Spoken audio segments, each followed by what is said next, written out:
Hello, my name is Mel Kelly. I'm from Ireland, living in Munich for many years. I came here for work.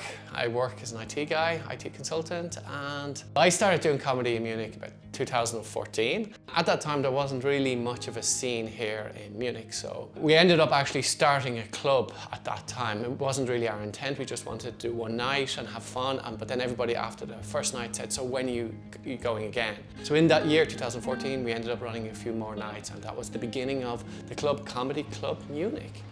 How does comedy bring the Munich community together?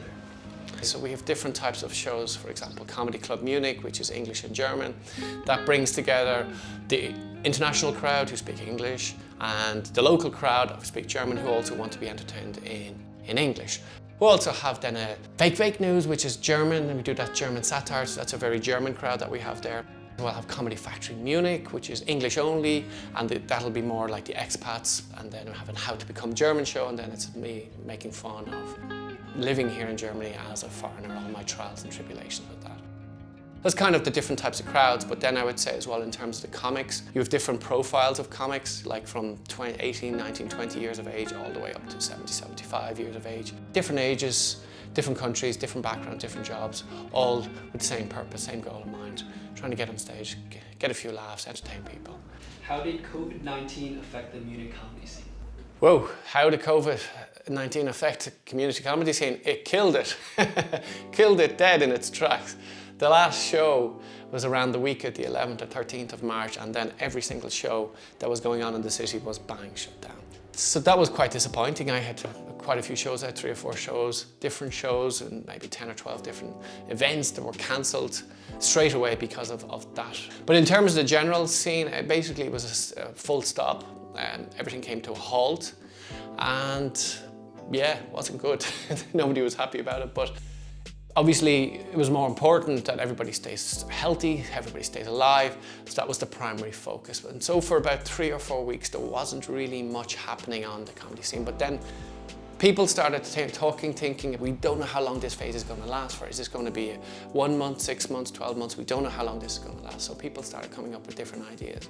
So I was involved in hosting an online comedy show for Muenchen and Comedy Club Munich working together. So that was quite a challenge and a lot of fun. Other people were doing online comedy shows as well. Other people were doing storytelling and such things. And then people were also dealing with it by doing podcasts, was another popular way of people. How do they get their creative energy, get their stage fix? How do they get that out? And so there's many different formats. Did this unique situation teach you anything that you will continue to use moving forward? Yeah, it was very interesting because doing online comedy, we were thinking, will this work, will this not work? And quite interestingly, it's very difficult to get comedy to work online. Well, we knew this already, and then we were proven correctly. Comedy, stand-up comedy lives from the audience and the audience feedback and connection with the audience. And when you're doing this online, it's very difficult to get that connection. It's very difficult to get that. So it becomes a different form. It's not really stand-up comedy anymore. It's more like radio comedy. And what things that work well on stage were not necessarily working well online. And things that work online sometimes work better online than they might work off stage. So that was what was interesting. What we noticed was storytelling, and more storytelling type of comedy was more effective online, for example, than the normal joke approach that we might use on stage.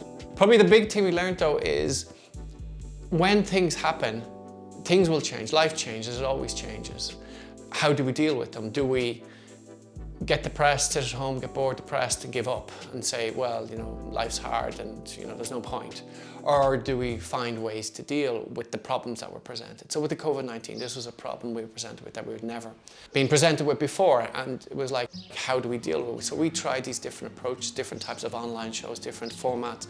It was a very interesting experience. Some of the things we tried were great, some of the things we tried were on the way to being great.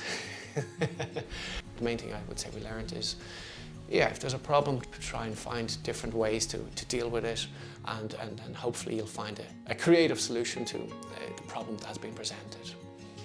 Can you say that again? Okay, what are your thoughts on using humor as a way to get through tough times?